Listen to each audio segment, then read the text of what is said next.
ಒಬ್ಬ ನಾಳ್ ಮಾಡ್ಬೇಕಾದ್ರೆ ಒಂದ್ ಲಾರಿ ತಗೊಡ್ಬೇಕು, ಇಲ್ಲ ಒಂದ್ ಪಂಚಾಯತ್ ಎಲೆಕ್ಷನ್ ಇಸ್ಬೇಕು.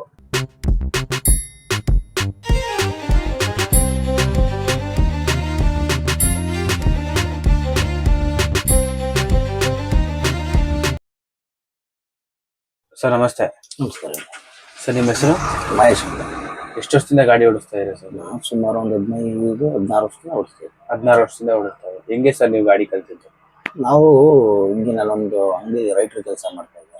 ರೈತರ ಕೆಲಸ ಒಂದು ಸ್ಟೀಲ್ ಸಿಮೆಂಟ್ ಅಂಗಡಿ ರೈತರ ಕೆಲಸ ಮಾಡಬೇಕಾದ್ರೆ ಅಲ್ಲಿ ಬರ್ತಂತ ವೆಹಿಕಲ್ಗಳು ಚಿಕ್ಕದು ದೊಡ್ಡದು ಸಣ್ಣ ಪುಟ್ಟ ಮುಂದೆ ತಳ್ಕೊಂಡು ಆಟೋಗಳು ಬರ್ತಿತ್ತು.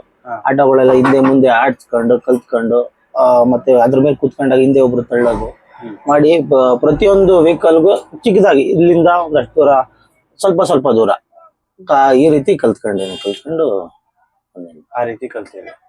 ಈಗ ನೀವು ಯಾವ್ಯಾವ ಗಾಡಿ ಓಡಿಸಿದ್ದೀರಾ? ನಾನು ಪ್ರತಿಯೊಂದು ವೆಹಿಕಲ್ ಓಡಿಸಿದ್ದೀನಿ. ಯಾವ್ಯಾವ ರೂಟ್ ಓಡಿಸ್ತೀರಾ ಸರ್ ಈಗ? ನಾನು ಫಸ್ಟ್ ನಂದು ಒಂದು ಗೂಡ್ಸ್ ಆಟೋ ಇತ್ತು. ಗೂಡ್ಸ್ ಆಟೋ ಇತ್ತು 4 ವೀಲರ್. ಅದರಿಂದ ಟೋಟಲ್ ಕರ್ನಾಟಕ ಓಡಿಸಿದ್ದೀನಿ 4 ವೀಲರ್ ಅಲ್ಲಿ. ಮತ್ತೆ ಅದು ಬಿಟ್ಟು ನಾನು ಲಾರಿ ಡಿಪಾರ್ಟ್ಮೆಂಟ್ ಬಂದಾಗ ಮೈಸೂರು ಟು ಬಿಡದಿ, ಹುಲಿಯೂರು ದುರ್ಗ ಮತ್ತೆ ಗುಂಡ್ಲುಪೇಟೆ ಇವಾಗ ಓಡಿಸಿದ್ದೀನಿ. ಗುಂಡ್ಲುಪೇಟೆ ಅಲ್ಲಿ ಯಾವ ಲೋಡ್ ತಗೊಂಡ್ ಹೋಗ್ತಾ ಇದ್ದಾರೆ ಸರ್? ಇಲ್ಲಿ ಈಗ ಅದೇ ಟಿಪ್ಪರ್ ಅಲ್ಲಿ ಹೇಳಿದ್ರೆ ಆ ಟಿಪ್ಪರ್ ಅಲ್ಲೇ ಆಲ್ಮೋಸ್ಟ್ ಎಲ್ಲ ಎಮ್ಸ್ಯಾಂಡ್ ಜಿಲ್ಲೆನೆ. ಈಗ ಇಲ್ಲಿಂದ ಮೈಸೂರಿಂದ ಬಿಡದಿ ಘಟ್ಟನ ತಗೊಂಡ್ ಹೋಗ್ತಾ ಇದ್ರ? ಇಲ್ಲ, ಅಲ್ಲಿಂದ ನಾವು ತರ್ತಿದ್ದು. ಸರ್ ಈಗ ನೀವು ಟಿಪ್ಪರ್ ಸೆಕ್ಷನ್ ಬಂದ್ ಎಷ್ಟು ವರ್ಷ ಆಯ್ತು? ಈಗ 6 ವರ್ಷ ಆಯ್ತು. 6 ವರ್ಷದಿಂದ ಓಡಿಸ್ತಾ ಇದ್ದೀವಿ. ಈ ಟಿಪ್ಪರ್ ಸೆಕ್ಷನ್ ಯಾವ್ಯಾವ ರೂಟ್ ಹೋಗುತ್ತೆ ಸರ್ ಇವಾಗ? ಇದು ಅಂದ್ರೆ ನಾವು ಮೆಟೀರಿಯಲ್ ತುಂಬ್ಕೊ ಬರೋದು ಗುಂಡ್ಲುಪೇಟೆಯಿಂದ. ಗುಂಡ್ಲುಪೇಟೆ ಮೆಟೀರಿಯಲ್ ತುಂಬ್ಕೊ ಬಂದು ಇಲ್ಲಿಂದ ಡಿಸ್ಟ್ರಿಬ್ಯೂಟ್ KR ನಗರ ಆಗ್ಬೋದು, ಹುಣಸೂರು ಆಗ್ಬೋದು, ನಿಯರ್ ಪಿರಿಯಾಪಟ್ಟಣ ಏನಿದೆ ಸ್ಥಳೀಯವಾಗಿಲ್ಲ ಮೈಸೂರು ಸಿಟಿ ಇಂಥ ಭಾಗಗಳಲ್ಲಿ ನಾವು ಡಿಸ್ಟ್ರಿಬ್ಯೂಟ್ ಮಾಡ್ತೀವಿ. ಎಲ್ಲಾ ಕಡೆಗೂ ಡಿಸ್ಟ್ರಿಬ್ಯೂಟ್. ಹೌದು. ಯಾವ್ಯಾವ ಲೋಡ್ ಸಿಗುತ್ತೆ ಸರ್ ನಿಮ್ಮ ಹತ್ರ? ನಮ್ಮಲ್ಲಿ ಬಿಲ್ಡಿಂಗ್ ಕಟ್ಟಕ್ ಬೇಕಾದ್ರೆ ಎಮ್ಸ್ಯಾಂಡ್, ಜೆಲ್ಲಿ, ಸೈಡ್ ಸ್ಟೋನು, ಬ್ರಿಕ್ಸ್ ಎಲ್ಲ ಸಿಗ್ತದೆ. ಎಲ್ಲ ಸರ್ ಇದು ಬ್ರಿಕ್ಸ್ ಎಲ್ಲ ಎಲ್ಲಿ ತಗೊಂಡ್ಬರ್ತೀರಾ ಸರ್? ಬ್ರಿಕ್ಸ್ ಎಲ್ಲ ನಿಯರ್ ಬೈ ಎಲ್ಲ ಹತ್ರದಲ್ಲೇ ಒಂದು 20 ಕಿಲೋಮೀಟರ್ ದೂರದಲ್ಲೇ ರೆಡ್ ಬ್ರಿಕ್ಸ್ ಎಲ್ಲ ಇಲ್ಲೇ ಸಿಗ್ತದೆ. ಸಿಮೆಂಟ್ ಬ್ರಿಕ್ಸ್ ಎಲ್ಲ ಹೋಗ್ತದೆ ಪಕ್ಕದಲ್ಲಿ 1-1.5 ಕಿಲೋಮೀಟರ್ ಎಲ್ಲ ಸಿಗ್ತವೆ. ಅಲ್ಲಿಂದನೇ ಟ್ರಾನ್ಸ್ಪೋರ್ಟ್ ಮಾಡ್ತೀವಿ. ಸರ್ ಇವಾಗ ನೀವು ಗುಂಡ್ಲುಪೇಟೆಯಿಂದ ತಗೊಂಡ್ಬರ್ತೀರಲ್ಲ, ಅದು ಎಷ್ಟು ಪ್ರೈಸ್ ಸಿಗುತ್ತೆ ನಿಮ್ಗೆ ಎಮ್ ಸ್ಯಾಂಡ್? ಈಗ ಒಂದೊಂದ್ ಕಡೆ ಒಂದೊಂದ್ ನಿಯರ್ ಬೈ ಅಲ್ಲಿ ಏನಿದೆ ಮೈನಿಂಗ್ ಕ್ವಾರೆಗಳಿಗೆ ಹತ್ರ ಆದಂಗೆ ಕ್ರಷರ್ಗಳು ಏನಿರ್ತವೆ, ಆ ಕ್ರಷ ಪ್ಲಾಂಟ್ ಗಳಿದ್ದ ಆ ಜಾಗಕ್ಕೆ ಒಂದು ಬೋರ್ಡರ್ಸ್ ಗಳು ಸಪ್ಲೈ ಮಾಡ್ತಾರೆ ನೋಡಿ. ಆ ಬೋರ್ಡರ್ಸ್ ಗಳು ಸಪ್ಲೈ ಮಾಡೋ ಜಾಗದಲ್ಲಿ ಇಷ್ಟು ಅಂತ ಅವ್ರಿಗೆ ಬೋರ್ಡರ್ಸ್ಗೆ ಪ್ರೈಸ್ ಇರ್ತವೆ, ಟನ್ ಪ್ರೈಸ್. ಅವಾಗ ಏನೈತೆ ನಮ್ಗೆ ಕಸ್ಟಮರ್ಗೆ ನಾವು ಹೋದಾಗ ನಮಗೂ ಇಷ್ಟು ಅಂತ ನಿಗದಿಪಡಿಸ್ಬಿಟ್ಟಿರ್ತಾರೆ. ಏನಂದ್ರೆ ಒಂದೊಂದ್ ಕಡೆ ಒಂದು ಹತ್ರ ಇದ್ದದ್ ಕಡೆ 600 ರೂಪಾಯಿ ಆಗಿರ್ಬೋದು, ಒಂದ್ ಕಡೆ 800 ರೂಪಾಯಿ ಆಗಿರ್ಬೋದು, ಒಂದ್ ಕಡೆ 900 ರೂಪಾಯಿ ಆಗಿರ್ಬೋದು. ಈ ತರ ಪ್ರೈಸ್ ಅಲ್ಲಿ ಸಿಗ್ತವೆ. ಎಷ್ಟಕ್ಕೆ 900 ರೂಪಾಯಿ ಪರ್ ಟನ್? ಒಂದು ಟನ್ಗೆ ವಾಷಿಂಗ್ ಎಮ್ ಸ್ಯಾಂಡ್ಗಳು ಪರ್ ಟನ್ ಪ್ರೈಸ್ ಅಷ್ಟು. ಈಗ ಇದರಲ್ಲಿ ಟೈಪ್ ಇರುತ್ತಾ ಎಮ್ ಸ್ಯಾಂಡ್? ಎಮ್ ಸ್ಯಾಂಡ್ ಅಲ್ಲಿ 3 ಟೈಪ್ ಇದೆ. ಒಂದು ಸಿಂಗಲ್ ವಾಶ್, ಒಂದು ಡಬಲ್ ವಾಶ್, ಒಂದು ಕಾಂಕ್ರೀಟ್ ವಾಶ್. ಏನ್ ಡಿಫ್ರೆನ್ಸ್ ಇರುತ್ತೆ? ಈಗ ಸಿಂಗಲ್ ವಾಶ್ ಆಲ್ಮೋಸ್ಟ್ ಕಟ್ಟಡಕ್ಕೆ ಉಪಯೋಗಿಸ್ತಾರೆ. ಕಾಂಕ್ರೀಟ್ ವಾಶು ಫುಟಿಂಗು, ಪ್ಲಿಂತ್, ತಾರ್ಸಿ, ಸ್ವಲ್ಪ ಕಾಳ ಐಟಮ್ ಕೇಳೋರು ಗಾರೆ ಕೆಲಸದವರೆಲ್ಲ ಏನಿರ್ತದೆ ಮೇಷನ್ಗಳು ಇಂತಿಂತ ಪದಾರ್ಥ ಇಂತಿಂತ ಅದಂತ ಕೇಳ್ತಾರೆ. ಕೆಲವರು ಡಬಲ್ ವಾಶ್ ಕಿಲೋಮೀಟರ್ ಫಿನಿಶಿಂಗ್ ಬರೋ ಟೈಪ್ ಇರ್ತದೆ. ಅದು ಸ್ವಲ್ಪ ಮರಳು ತರ ಬರ್ತದೆ, ಧೂಳಾಂಶ ಎಲ್ಲ ಹೋಗಿ ವಾಷಿಂಗ್ ಅಲ್ಲಿ ಇರೋದ್ರಿಂದ ವರ್ಕ್ಗೆ ಫಿನಿಶಿಂಗ್ ನೀಟಾಗಿ ಬರ್ತದೆ ಅಂತ. ಈಗ ನೀವು ಜಾಸ್ತಿ ಯಾವ್ದು ಯೂಸ್ ಮಾಡಿದ್ರೆ ಕಟ್ಟಡ ತುಂಬಾ ಸ್ಟ್ರಾಂಗ್ ಆಗಿರುತ್ತೆ ಅಂತ ಹೇಳ್ತೀವಿ? ಈಗ ಆಲ್ಮೋಸ್ಟ್ ಡಬಲ್ ವಾಶೇ ಬರುತ್ತೆ, ಯಾಕಂದ್ರೆ ಧೂಳಾಂಶ ಇರಲ್ಲ. ಅದು ಸ್ವಲ್ಪ ಎಲ್ಲ ಕಾಳಾಗಿರ್ತದೆ, ಚೆನ್ನಾಗಿರ್ತದೆ. ಧೂಳಾಂಶ ಇದ್ದಷ್ಟು ಏನಾಯ್ತದೆ ಗಾರೆ ಪ್ಯಾಕಿಂಗ್ ನೀಟಾಗಿ ಬರಲ್ಲ, ಕ್ರ್ಯಾಕ್ ಹೊಡೆ ಜಾಸ್ತಿ. ಈಗ ಆಲ್ಮೋಸ್ಟ್ ಡಬಲ್ ವಾಶ್ ಮೂವಿಂಗ್ ಇರೋದೇ ವಾಷಿಂಗ್ ಸ್ಟ್ಯಾಂಡ್ ಗಳೆಲ್ಲ. ಫಸ್ಟ್ ಎಲ್ಲ ಯೂಸ್ ಮಾಡಿದ್ರೆ ಫಸ್ಟ್ ಸೆಕೆಂಡ್ ಅಲ್ಲಿ ಏನಾದ್ರು ಕಟ್ಟಡಕ್ಕೆ ಸರಿ, ಅದು ಕಟ್ಟಡ ಪದಾರ್ಥಗಳಿಗೆ ಚಂದ. ಧೂಳಾಂಶ ಇರ್ತದೆ, ಧೂಳಾಂಶ ಇದ್ದಷ್ಟು ಒಂಥರ ಮುದ್ದೆ ತರ ಆಗ್ಬಿಡ್ತದೆ, ಮಳ್ಳಾಗಿರ್ಬೇಕು. ಈಗ ನಾವು ಮರಳು ಯಾವಾಗ ಬರ್ತಿದ್ರು, ಅದ್ರ ಮರಳು ರೀತಿ ಕೆಲಸ ಮಾಡ್ಬೇಕಾದ್ರೆ ಚೆನ್ನಾಗಿರ್ತಿತ್ತು, ಕೆಲ್ಸದವ್ರು ಈಸಿ. ಈ ಮುದ್ದೆ ತರ ಕಟ್ಕೊಂಡ್ರೆ 2 ಕೆಲಸ ಆಗೋಯ್ತದೆ. ಹೌದು, ಗಾರೆ ಕೆಲ್ಸದವ್ರಿಗೆ ಕಲ್ಸಕ್ ಆಗಲ್ಲ, ಹಿಂಸೆ. ಅದು ಗಟ್ಟಿ ಆಗ್ಬಿಡ್ತದೆ ಪದೇ ಪುನಃ ಅದನ್ನ ಕಲಿಸ್ತಾನೆ ಇರ್ಬೇಕು. ಈ ಮರಳು ತರ ಇದೆ, ಅದು ಕಲ್ಸ ಇರಲ್ಲ, ಒನ್ ಟೈಮ್ ಕಲ್ಸರ ಸಾಕು. ಈಗ ಮರಳೆಲ್ಲ ಸ್ಟಾಪ್ ಆಗಿ ಎಷ್ಟು ವರ್ಷ ಆಗಿದೆ ಸರ್? ಅದು ಸುಮಾರು ಆಯ್ತು ಸರ್, ಅದೊಂದು 15-16 ವರ್ಷದಿಂದನೇ ಆಯ್ತು. ಅದನ್ನು ನೀವು ಮರಳೆಲ್ಲ ತಗೊಂಡ್ ಬರ್ತಾ ಇದ್ರ ಅವಾಗೆಲ್ಲ? ಅವಾಗ ನಾ ತಂದಿಲ್ಲ, ನಮ್ ತಂದೆ ಬಂದು ಲಾರಿ ಡಿಪಾರ್ಟ್ಮೆಂಟ್. ಅವ್ರು ಸುಮಾರು 35 ವರ್ಷ ಸರ್ವಿಸ್ ಡಿಪಾರ್ಟ್ಮೆಂಟ್ ಅಲ್ಲಿ. ನಮ್ ಭಾಗದಲ್ಲಿ ಅವರೇ ಸ್ವಲ್ಪ ಸೀನಿಯರಿಟಿ. ಅವ್ರ ವೃತ್ತಿನ ನಾ ಮುಂದುವರ್ಸ್ಕೊಯ್ರು. ಅವ್ರ ಜೊತೆ ನಾನು ಸ್ಕೂಲ್ಗೆ ಹೋಗ್ಬೇಕಾದ್ರೆ ಜೊತೆಲಿ ಹೋಗ್ತಿದ್ದೆ. ಮರಳು ತರುವಾಗ ಈ ಸಮ್ಮರ್ ಡೇಸ್ ಏನ ರಜಾ ಇರ್ತಿತ್ತು, ಲಾರಿಲಿ ನಮ್ಗೊಂದು ಆಸೆ, ಮನೇಲಿ ಕೂತ್ಕೊಂಡು ಏನ್ ಮಾಡೋದು, ನಮ್ಮ ಅಪ್ಪನ ಜೊತೆ ನಾನು ಲಾರಿಲಿ ಹೋಗ್ತೀನಿ ಅನ್ನೋದೊಂದು ಖುಷಿ ಇರ್ತಿತ್ತಲ್ಲ. ಆ ಖುಷಿಲಿ ಜೊತೆಲಿ ಹೋಗ್ತಿದೆ ಅವಾಗ. ಅವಾಗ ಅದಾದ್ಮೇಲೆ ಮರಳು ಸ್ಟಾಪ್ ಆಗೋದ್ಮೇಲೆ ಮರಳು ಒಂದು ಸ್ಟಾಪ್ ಟೈಮ್ ಹೋಗ್ಲಿಲ್ಲ. ಈಗ ನೀವ್ ಹೇಳಿದ್ರಿ ಈಗ ಡಬಲ್ ವಾಶ್ ತುಂಬಾ ಚೆನ್ನಾಗಿರುತ್ತೆ ಅಂತ, ಅದು ಎಷ್ಟಿದೆ ಪ್ರೈಸ್ ಡಬಲ್ ವಾಶ್? ಈ ಪ್ರೈಸ್ ಎಲ್ಲ ನಮ್ಮ ಇಲ್ಲಿ ಮೈಸೂರು ಮಾರ್ಕೆಟ್ ಏನಿದೆ 1100, 1150, 1200 ಗಂಟನೂ ಪ್ರೈಸ್ ಇದೆ. ಇದು 1200 ಕಸ್ಟಮರ್ ಕೊಡುವಂತ ಕಸ್ಟಮರ್ ಪ್ರೈಸ್. ನಿಮ್ಗೆ ಸಿಗುವಂತದ್ದು ಎಷ್ಟು? ನಾವು ನಮಗೂ ಅಲ್ಲಿಗೂ ಏನಂದ್ರೆ ಒಂದು 350 ಇಂದ 400 ರೂಪೀಸ್ ಪರ್ ಟನ್ ಬಾಡಿಗೆಗೆ ಲೆಕ್ಕ ಹಾಕೊಂಡಿರ್ತೀವಿ. ಅಂದ್ರೆ ನಿಮ್ಗೆ ಅಲ್ಲಿ 800 ರೂಪೀಸ್ ಸಿಗುತ್ತೆ. 800 ರೂಪೀಸ್ ಸಿಗುತ್ತೆ. ಕ್ವಾಲಿಟಿ ಒಂದೊಂದ್ ಕಡೆ ಸ್ವಲ್ಪ ಒಂಚೂರು ಕ್ವಾಲಿಟಿ ಕಮ್ಮಿ ಇರೋದು, ಒಂದು 50 ರೂಪೀಸ್ ಕಮ್ಮಿ ಇರ್ತದೆ. ಇದು ಹೆಂಗ್ ಗೊತ್ತಾಗುತ್ತೆ ನಿಮ್ಗೆ ಕ್ವಾಲಿಟಿ? ಅದು ಕ್ವಾಲಿಟಿ ಅಂದ್ರೆ ನಾವು ಅದನ್ನ ಮುಟ್ಟು ನೋಡ್ತೀವಿ. ಮುಟ್ಟು ನೋಡಿದಾಗ ಅದು ವಾಷಿಂಗ್ ಆಗಿದ್ಯೋ ಆಗಿಲ್ಲ, ಧೂಳಂಶ ತೆಗ್ದಿದ್ದಾರೋ ಅದೇ ಎಲ್ಲದು ನಮ್ಗೆ ಗೊತ್ತಾಗ್ಬಿಡ್ತದೆ. ಅದು ನಾವು ಏನು ಆಮೇಲೆ ಪ್ರತಿನಿತ್ಯ ನೋಡ್ತಾನೆ ಇರೋದ್ರಿಂದ ನಾವ್ ಅದನ್ನ ಟೆಸ್ಟ್ ಮಾಡಕ್ ಹೋಗಲ್ಲ.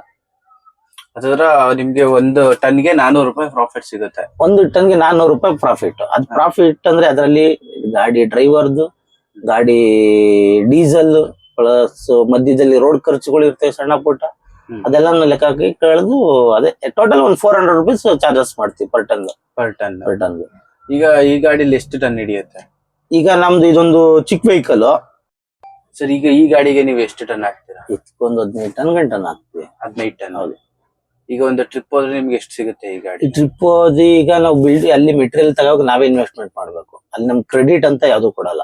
ಫಸ್ಟ್ ನೀವು ತಗೊಂಡ್ಬರ್ಬೇಕು. ಅಲ್ಲಿ ನಾವು ಬಂಡವಾಳ ಹಾಕ್ಬಿಟ್ಟು ತರಬೇಕು. ಬಂಡವಾಳ ಹಾಕ್ಬಿಟ್ಟು ತರದಾಗ ನಾವು ಇನ್ವೆಸ್ಟ್ ಮಾಡಿ ಕಸ್ಟಮರ್ ಡೆಲಿವರಿ ಕೊಡೋಷ್ಟ್ರೊಳಗೆ ನಮ್ಗೊಂದು 6000 ರೂಪಾಯಿ ಬಾಡಿಗೆ ಉಳಿತದೆ. ಆ ಬಾಡಿಗೆಯಲ್ಲಿ ಏನಾಯ್ತದೆ, ಡ್ರೈವರ್, ಡೀಸೆಲ್, ಸಣ್ಣ ಪುಟ್ಟ ಖರ್ಚು ಎಲ್ಲ ಮೆನ್ಷನ್ ಮಾಡಿದ್ರೆ 1-2 ಸಾವಿರ ರೂಪಾಯಿ ಕಾಸು ಉಳಿಬೋದು ಅಷ್ಟೇ. ಈ ಡ್ರೈವರ್ ಯಾವ ರೀತಿ ಸ್ಯಾಲರಿ ಸಿಗುತ್ತೆ ಅವ್ರಿಗೆ? ಒಂದು ಟ್ರಿಪ್ ಗೆ ಹೋದ್ರೆ ಇಷ್ಟು ಅಂತ, ಒಂದ್ ಟ್ರಿಪ್ ಹೋದ್ರೆ ಒಂದು 700 ರೂಪಾಯಿ 800 ರೂಪಾಯಿ ಈ ರೀತಿ ಚಾರ್ಜಸ್ ಇರ್ತದೆ. ಡೈಲಿ ಎಷ್ಟು ಬಾಡಿಗೆ ಸಿಗ್ಬೋದು ಸರ್? ಡೈಲಿ ಈಗ ಮೊದ್ಲೆಲ್ಲ 2-3 ಟ್ರಿಪ್ಗಳು ಹೊಡಿತಿದ್ವು. ಈಗ ವೆಹಿಕಲ್ ಗಳು ಜಾಸ್ತಿ ಆಗ್ಬಿಟ್ಟೆ. ವೆಹಿಕಲ್ ಮೊದ್ಲು ಏನ್ ಮೈಸೂರಲ್ಲಿ ಹುಡಿ ಕಳ್ತೀನಿ ಅಂದ್ರು ಒಂದ್ 200 ಇಂದ 250 ಗಾಡಿನೇ ಎಷ್ಟು. ಇವತ್ತು 1,500,000 ವೆಹಿಕಲ್ ಐತೆ ಮೈಸೂರು ಲಾರಿ, ಟಿಪ್ಪರ್ ಲಾರಿಗಳು. ಅದ್ರಿಂದ ಏನೈತೆ, ಮೆಟೀರಿಯಲ್ ಡಿಸ್ಟ್ರಿಬ್ಯೂಟ್ ಮಾಡಕ್ಕೆ ಆಗ್ತಿಲ್ಲ. ಎಲ್ಲರಿಗೂ ಬಿಸ್ನೆಸ್ ಕೊಡ್ಲೇಬೇಕು ಕಸ್ಟಮರ್ಸ್. ಈ ನಮ್ಗೆ ಕೊಡಿ ಅಂತ ನಾವು ಕೂತ್ಕೊಳಕ್ಕಾಗಲ್ಲ. ಏನ್ ಈಗ ಒಂದ್ ಲೋಡು ಎಷ್ಟಂದ್ರೆ 2 ಲೋಡ್ ಹೊಡಿಬೋದು. ಡೈಲಿ 1 ಲೋಡ್ ಸಿಕ್ಕತ್. ಹೌದೌದು. ಅದು ಮೈಸೂರು ಸರೌಂಡಿಂಗ್. ಮೈಸೂರು ಸರೌಂಡಿಂಗ್. ಈಗ ನೀವ್ ಹೇಳಿದ್ರೆ ತುಂಬಾ ದೂರ, ಈಗ ಬಿಡದಿ ಗಂಟ ಎಲ್ಲ ಹಾಕ್ತಿವಿ, KR ನಗರ ಹಾಕ್ತಿವಿ ಅಂತ, ಅಲ್ಲಿಗೆ ಏನ್ ಮಾಡ್ತೀವಿ ಅಂದ್ರೆ ಟ್ರಾನ್ಸ್ಪೋರ್ಟೇಶನ್ ಎಕ್ಸ್ಟ್ರಾ ಚಾರ್ಜಸ್ ಮಾಡ್ತೀವಿ. ಟ್ರಾನ್ಸ್ಪೋರ್ಟ್ ಡೀಸೆಲ್ ಎಕ್ಸ್ಪೆನ್ಸಿವ್ ಏನಾಗ್ಬೋದು, ಸಣ್ಣ ಪುಟ್ಟ ಖರ್ಚು ಏನಾಗ್ತದೆ, ಅಲ್ಲಿಗೆ ಏನ್ ಚಾರ್ಜಸ್ ಇದೆ, ಒಂದು 200 ರೂಪಾಯಿ ಟನ್ಗೆ ಜಾಸ್ತಿ ಪ್ರೈಸ್ ಮಾಡ್ತೀವಿ. ಅಂದ್ರೆ 1400 ರೂಪಾಯಿ 400 ರೂಪಾಯಿ ಗಂಟನು. ಇಲ್ಲಿ 40 ಕಿಲೋಮೀಟರ್ ಜಾಸ್ತಿ ಏನ್ ಹೋಗ್ತಿದೆ, ನಾವು ಮತ್ತೆ ಅದಕ್ಕೊಂದು 200 ರೂಪಾಯಿ ಚಾರ್ಜಸ್ ಮಾಡ್ತೀವಿ ಪರ್ ಟನ್. Extra charges. ಈಗ ಅಲ್ಲಿ ದೂರ ಹೋದ್ರೆ ಡ್ರೈವರ್ಗೆ ಎಷ್ಟು ಸ್ಯಾಲರಿ ಸಿಗುತ್ತೆ? ಅವ್ರಿಗೊಂದು ಅವಾಗ ಒಂದು 200 ರೂಪಾಯಿ 300 ರೂಪಾಯಿ ಎಕ್ಸ್ಟ್ರಾ, 1000 ರೂಪಾಯಿ ಗಂಟ 1000 ರೂಪಾಯಿ ಗಂಟನು ಟ್ರಿಪ್ಗೆ ಸಿಗುತ್ತೆ. ಒಂದು ಟ್ರಿಪ್ ಮಾಡ್ಬೇಕಂದ್ರೆ ಎಷ್ಟು ಅವರ್ ಆಗ್ಬೋದು? ಈಗ ಒಂದು ಟ್ರಿಪ್ ಮಾಡ್ತೀನಿ, ಒಂದು ಲೋಡಿಂಗ್ ಕರೆಕ್ಟ್ ಆಗಿ ನಮ್ಗೆ ಲೋಡ್ ಸಿಕ್ಬಿಟ್ರೆ 2 ಇಂದ 3 ಅವರ್ಸ್ ಲೋಡ್ ಸಿಕ್ಬಿಟ್ರೆ 3 ಅವರ್ಸ್ ಬೇಕು, ಹೋಗಿ ತಂದ್ಬಿಡ್ಬೋದು. ಅಲ್ಲಿ ಮೆಟೀರಿಯಲ್ ಸ್ಟಾಕ್ ಇಲ್ಲ ಅಂದ್ರೆ 1 ದಿನ ಆಗ್ಬೋದು, 2 ದಿನ ಆಗ್ಬೋದು, ಕಾಯ್ಬೇಕು. ಅಲ್ಲೇ ಗಾಡಿ ಪ್ಲಾಂಟ್ ಅಲ್ಲೇ ಹಾಕ್ಬಿಟ್ಟು ಡ್ರೈವರ್ಗೆ ನಾವು ಇಷ್ಟು ಅಂತ ಒಂದು ಊಟದ ಚಾರ್ಜಸ್ ಏನಿದೆ, ಊಟದ ಚಾರ್ಜಸ್ ಕೊಡ್ತೀವಿ. ಅವ್ರಲ್ಲೇ ಆರಾಮಾಗಿ ರೆಸ್ಟ್ ಮಾಡ್ಕೊಂಡು ಇರ್ತಾರೆ. ಆಗುತ್ತಾ ಆತರ 2 ದಿನ ವೆಯ್ಟ್ ಮಾಡೋದೆಲ್ಲ? ಆಗಿದೆ. ಇದೇ ಕೋವಿಡ್ ಟೈಮ್ ಅಲ್ಲಿ ಏನಾಯ್ತು, 3 ದಿನ ಕಾದಿದ್ದು ಉಂಟು. ಯಾಕೆ? ಅವಾಗ ಕೋವಿಡ್ ಟೈಮ್ ಅಲ್ಲಿ ಅವಾಗೆಲ್ಲ ಗೊತ್ತಿದೆ, ಕೊರೋನಾ ಬಂದಿದ್ದು, ಜನಗಳು ಓಡಾಡಂಗಿಲ್ಲ, ಕೆಲಸಗಳೆಲ್ಲ ಸ್ಟಾಪ್ ಆಗಿತ್ತು. ಮತ್ತೆ ಹೊರ್ಗಡೆಯಿಂದ ವರ್ಕರ್ಸ್ ಜಾಸ್ತಿ. ಈ ಕ್ರಷರ್ ಡಿಪಾರ್ಟ್ಮೆಂಟ್ ಅಲ್ಲಿ ನಮ್ಮ ಲೋಕಲ್ಸ್ ಅವರು ವರ್ಕ್ ಮಾಡಕ, ಈ ಬಿಹಾರಿ UP ಸೈಡ್ ಅವ್ರು ಏನಿದ್ದಾರೆ ಹಿಂದಿಯವರು, ಅವ್ರು ಬಂದೇ ಅವ್ರಿಗೆಲ್ಲ ಅವರೇ ಹಾರ್ಡ್ ವರ್ಕರ್ಸ್. ಅವ್ರು ಬಂದು ಕೆಲಸ ಅವ್ರನ್ನೆಲ್ಲಾನು ಹೊರಗಡೆ ಕಳಿಸ್ಬಿಟ್ರು. ಅದ್ರಿಂದ ಸ್ಟಾಪ್ ಆಯ್ತು. ಸ್ಥಳೀಕರು ಕರ್ಕೊಂಡು ಈಗ ಬಂಡವಾಳ ಆಗ್ತಾನೆ, ಪಾಪ ಏನ್ ಮಾಡಕ್ಕಾಯ್ತದೆ, ಹಂಗೂ ನಾನಾ ರೀತಿ ಕಷ್ಟಗಳು ಇರ್ತವೆ. ಅದರಿಂದ ಅವನು ಸ್ಥಳೀಕರು ಕರ್ಕೊಂಡು ವರ್ಕ್ ಮಾಡಬೇಕಾದ ಪರಿಸ್ಥಿತಿ ಬಂದಾಗ ಪ್ರೊಡಕ್ಷನ್ ಕಮ್ಮಿ ಆಗ್ತದೆ. ಈಗ ಪ್ರತಿದಿನ ಪ್ರೊಡಕ್ಷನ್ ಏನಿದೆ, ಒಂದು 100-150 ಲಾರಿಗೆ ಪ್ರೊಡಕ್ಷನ್ 5ರಿಂದ 10 ಲಾರಿಗೆ ಬಂದು ನಿಂತ್ಕೊಳ್ತು. ಅವಾಗ 2 ದಿನ 3 ದಿನ ಕಾದಿದ್ದೆಲ್ಲ ಆಗೈತೆ.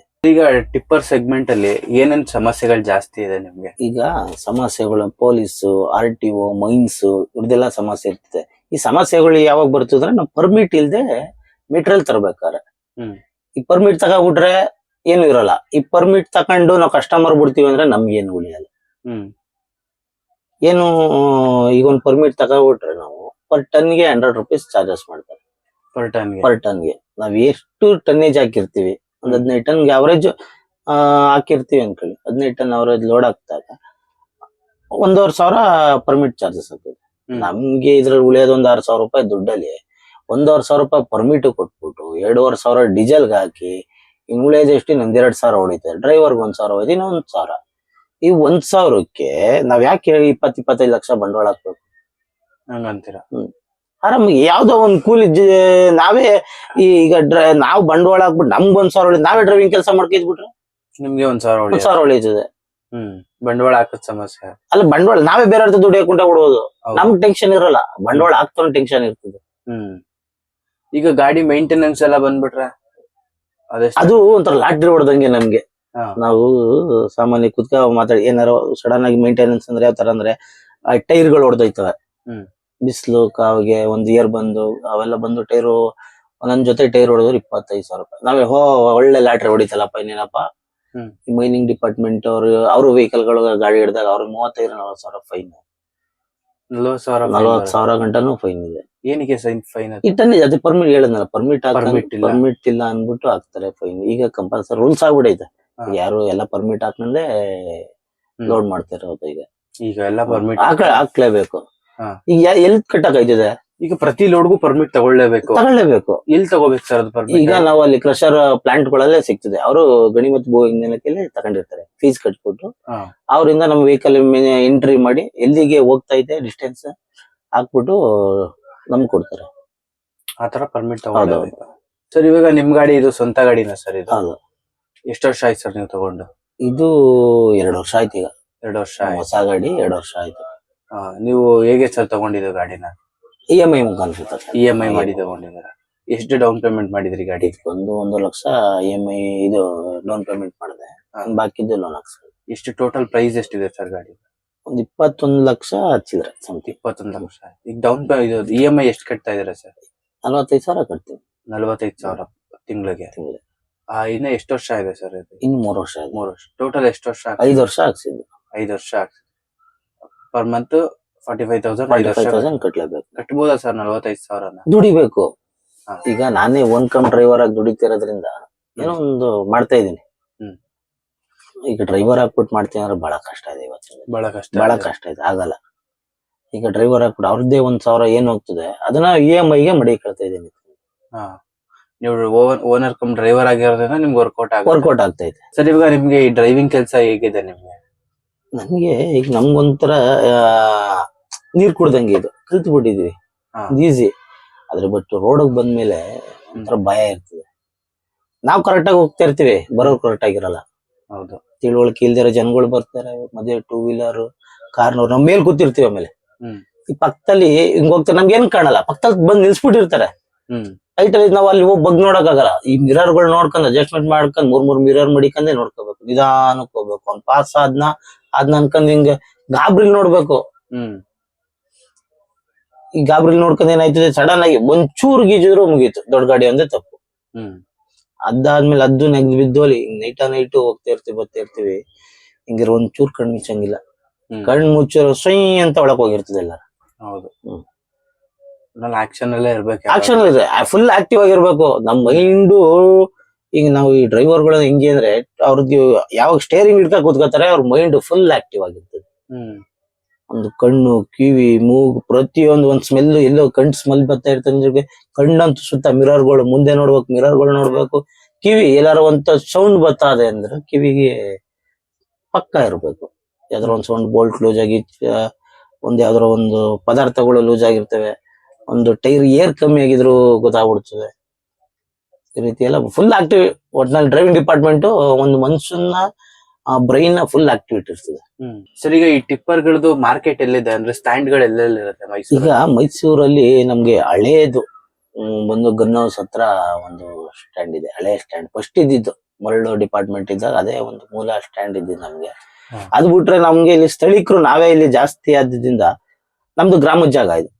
ನಮ್ದು ಊರೊಂದು ಗ್ರಾಮದ ಜಾಗ ಏನಿದೆ, 1 ಎಕರೆ ಜಾಗ ಇದೆ ಇಲ್ಲಿ ನಾವು ಅವ್ರ ಹಿರೀಕರು ಕೇಳ್ಕೊಂಡು ಒಂದ್ ಗಾಡಿಗಳು ನಿಲ್ಸ್ಕೊಳ್ತೀವಿ ಅಂದ್ಬಿಟ್ಟು ನಿಲ್ಸ್ಕೊಂಡಿದೀವಿ ಇಲ್ಲಿ.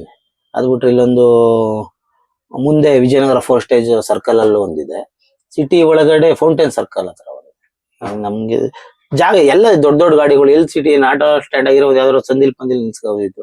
ಇದಕ್ಕೆ ಔಟರ್ ರಿಂಗ್ ರೋಡ್ ಹುಡುಕ್ಬೇಕು, ದೊಡ್ಡ ಒಂದು ಮಾಳ ರೀತಿ ಜಾಗ ಸಿಗ. ಅಕಸ್ಮಾತ್ ಮಾರ್ಕೆಟ್ ಅಲ್ಲಿ ಅದೊಂದು ಸೇಲ್ ಆಗ್ಲಿಲ್ಲ, ನೆಕ್ಸ್ಟ್ ಬೇರೆ ಆರ್ಡರ್ಗಳು ಬರ್ತದೆ, ಅದೊಂದು ಡಂಪಿಂಗ್ ಮಾಡಕ್ಕೂ ಪಾಯಿಂಟ್. ಅದೇ ನಿಯರ್ ಒಂದು ಫೀಲ್ಡ್ ತರ ಇದೆ, ಫೀಲ್ಡ್ ತರ ಜಾಗದಲ್ಲಿ ನಾವು ಮಾರ್ಕೆಟ್ ಮಾಡ್ಕೊಳ್ತೀವಿ. ಈಗ ನೀವ್ ಎಲ್ಲಿ ಸೇರ್ತೀರಾ ಸರ್ ಯಾವಾಗ್ಲೂ ಗಾಡಿನ? ಈಗ ನಮ್ದು ಬೋಗದಿ ರಿಂಗ್ ರೋಡ್ ಸರ್ಕಲ್ ಇಂದ ವಿಜಯನಗರ ಕಡೆ ಹೋಗ್ಬೇಕಾದ್ರೆ ಲೆಫ್ಟ್ ಸೈಡ್ ಒಂದು ಅರ್ಧ ಕಿಲೋಮೀಟರ್ ದೂರದಲ್ಲಿ ಬೋಗದಿ ಸಿಗ್ನಲ್ ಇಂದ Vijayanagara RMP circle back side ಅಲ್ಲಿ ರಿಂಗ್ ರೋಡ್ ಪಕ್ಕದಲ್ಲೇ ಯಾವಾಗ್ಲೂ ಇಲ್ಲೇ ಇರುತ್ತೆ? ಇಲ್ಲ ಯಾವ್ದಿಲ್ಲ.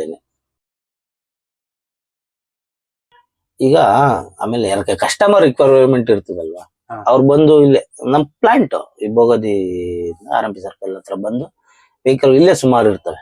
ಕಣ್ಣು ಬೇಕಾದ ಪದಾರ್ಥಗಳು ಕಣ್ಣು ಮುಂದೆ ಸಿಗ್ತದೆ, ಕಣ್ಣು ಮುಂದೆ ತೂಕ, ಒಳ್ಳೆ ಪದಾರ್ಥ, ಒಳ್ಳೆ ಕಸ್ಟಮರ್ಗೆ ಒಂದು ತೂಕದಲ್ಲಿ ಕರೆಕ್ಟ್ ಆಗಿರ್ತದೆ.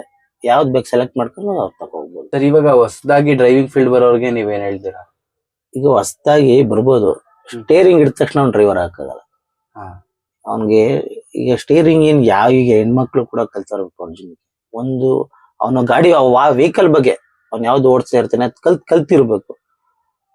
ಒಂದು ಪಂಚರ್ ಸ್ಟೆಪ್ನಿ ಚೇಂಜ್ ಮಾಡೋದು, ಒಂದ್ ಮಧ್ಯದಲ್ಲಿ ನಮ್ದು ಹೆವಿ ವೆಹಿಕಲ್ಗಳು ತುಂಬಾ ಪ್ರಾಬ್ಲಮ್ ಆಗ್ಬಿಡ್ತವೆ. ಆಕ್ಸೆಲ್ಗಳು ಕಟ್ ಆಗೋದಿರ್ತವೆ, ಕ್ಲಚ್ ಲೋಡಿಂಗ್ಗಳೆಲ್ಲ ಹೊಂಟೋಗೋದಿರ್ತವೆ. ಅದು ಕಲ್ತ್ಕೊಂಡಿರ್ಬೇಕು. ಅಕಸ್ಮಾತ್ ಮೆಕ್ಯಾನಿಕ್ ಕೈಗೆ ಕೂತ್ಕೊಳಕ್ ನಾವು ಮಾಡ್ಬೋದಾ? ಅವ್ರು ಬರೋ ಗಂಟ ನಾವೇನ್ ಮಾಡ್ಬೋದು? ನಾವ್ ಫೋನ್ ಮುಖಾಂತರ ನಾವೇನು ಸಜೆಷನ್ ತಕೊಂಡು ನಮ್ ಗಾಡಿ ಮೂವಿಂಗ್ ಆಗಿ ಕೇರ್ ಮಾಡ್ಬೋದು. ಅವೆಲ್ಲ ಕಲ್ತ್ಕೊಂಡು ಬಂದ್ಮೇಲೆ ಅವ್ನ್ ಡ್ರೈವರ್ ಆಗ್ಬೋದು. ನಾವೇಗ್ ನಾನು ಲಾರಿ ಓಡಿಸ್ತೀನಿ ಅಂದ್ರೆ ಆಗಲ್ಲ, ಕಷ್ಟ ಇದೆ. ಸ್ಟೇರಿಂಗ್ ಹಿಡ್ಕೊಂಡ ತಕ್ಷಣ ಎಲ್ಲಾ ಡ್ರೈವರ್ ಆಗಕ್ಕಾಗಲ್ಲ. ಲಾರಿ ಮಡಗಿರೋನೆಲ್ಲ ಓನರ್ ಆಗ ತಿಳ್ಕೋಬೇಕು. ಕ್ಲೀನರ್ ಆಗಿ ಬಂದೆ ಅವ್ರ ವೃತ್ತಿ ತಿಳ್ಕೊಂಡು ಆಮೇಲೆ ಸ್ಟೇರಿಂಗ್ ಹಿಡ್ಕೊಂಡು ಡ್ರೈವರ್, ಆಮೇಲೆ ಬೇಕಾದ್ರೆ ಓನರ್ ಆಗ್ಬೋದು. ಏಕ್ದಮಿಲ್ಲ ನನ್ಗೆ ಗೊತ್ತು ಡ್ರೈವಿಂಗ್ ಎಲ್ಲ ಓಡಿಸ್ತಾರೆ. ಸ್ಟೇರಿಂಗ್ ಯಾರು ಬೇಕು ಅದೇ ನೋಡಿ ಗೇರ್ ಹಾಕೋರು ಮುಂದೆ ನೋಡ್ಕೊ ಹೋಯ್ತಾ ಇರ್ತದೆ ಸುಮ್ನೆ.